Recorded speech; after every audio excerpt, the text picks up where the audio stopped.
ओम अरुणोदराय नमः। मैं अथर्व क्लासेस में डॉक्टर कुलदीप कुमार पांडे आप सभी का नमस्कार करता हूं, स्वागत करता हूं। मित्रों, आशा करता हूं कि आप लोग अपने परिश्रम में संलग्न होंगे।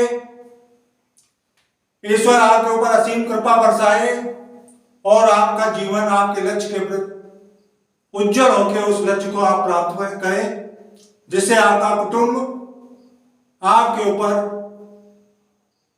प्रफुल्लित हो। कल हमने ऐतिहासिक ग्रंथ के ही बारे में चर्चा की थी। आज इस अथर्व क्लास के माध्यम से बाणभट्ट की दो रचनाएं हैं, उनके विषय में चर्चा करेंगे।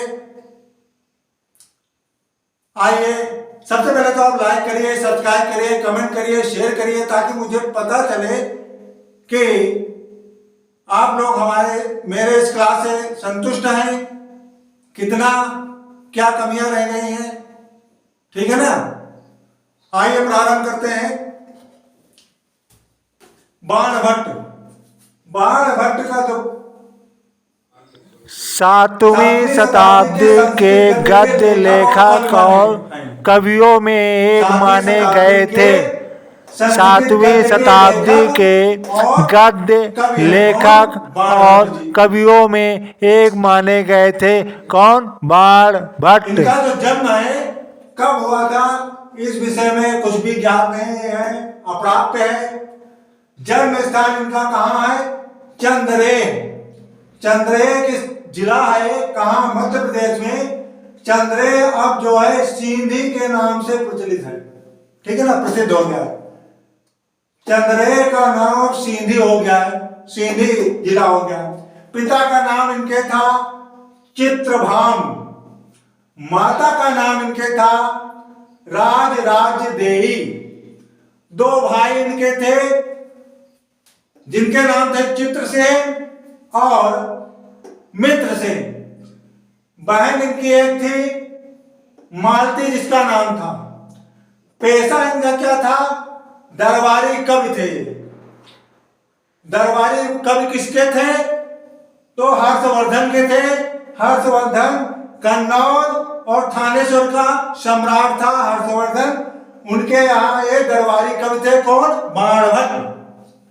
रचनाएं इनकी दो हैं, हर्षचरित और कादंबरी।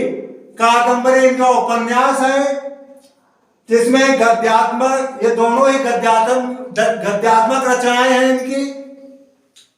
हर्षचरित में राजा हर्षवर्धन का जीवन चरित्र इन्होंने लिखा है।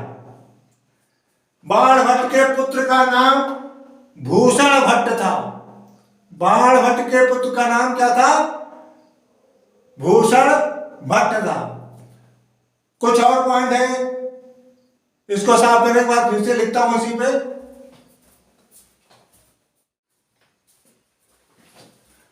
बाणभट्ट कहाँ के थे? थाने के। थाने यानी थानेश्वर। बाणभट्ट के पूर्वज भट्ट तैतरीय शाखा के औदुंबर वंश के ब्राह्मण थे।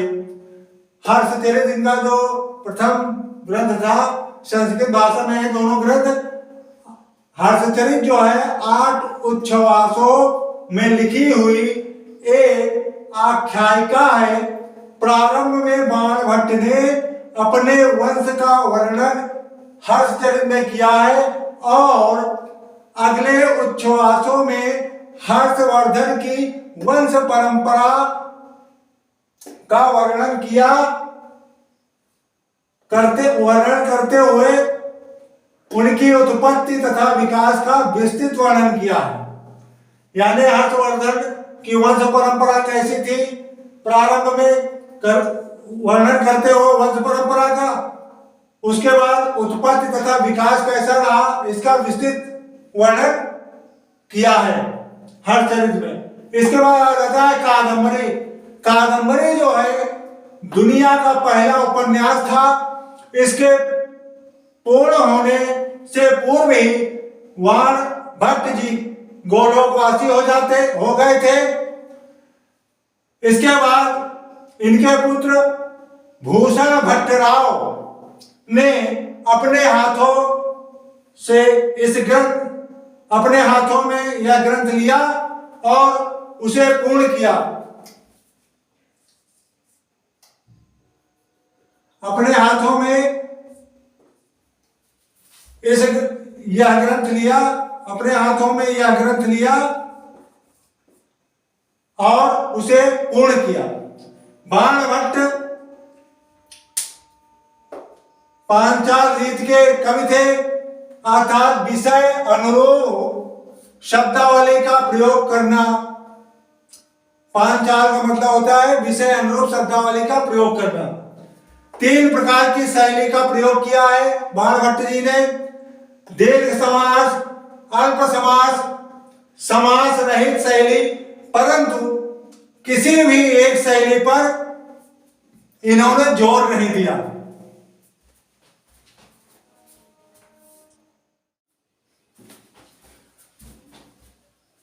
बाणभट्ट की माता की मृत्यु के उपरांत इनके पिता ने इनका पालन पोषण किया।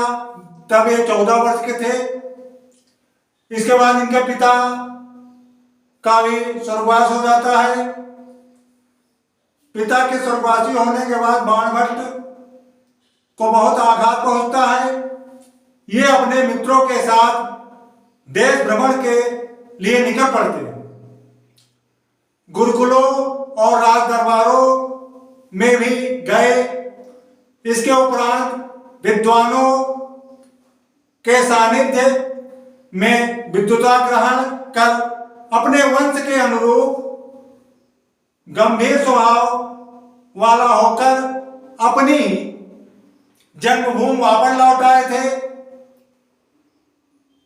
इनके पूर्वजों का निवास स्थान सोन नदी के पास प्रीतिकूट नामक ग्राम था। वहां के निवासी थे इनके पूर्वज। सम्राट हर्षवर्धन के बारे में इन्होंने बहुत कुछ लिखा है। कैसा लगा आज का आपको वीडियो? बाणभट्ट गद्य, संस्कृत के गद्य लेखक और कवि हैं। इनकी तुलना जो है, जिस प्रकार काव्य के लिए कालिदास का नाम आता है, उसी प्रकार गद्य के क्षेत्र में संस्कृत के बाणभट्ट का नाम आता है। आज का टॉपिक यही समाप्त होता है। मित्रों, आपको कैसा लगा? लाइक करिए, सब्सक्राइब करिए, कमेंट करिए। नेक्स्ट वीडियो में नेक्स्ट टॉपिक के साथ आपके समक्ष भी उपस्थित रहूंगा। धन्यवाद दोस्तों, नमस्कार।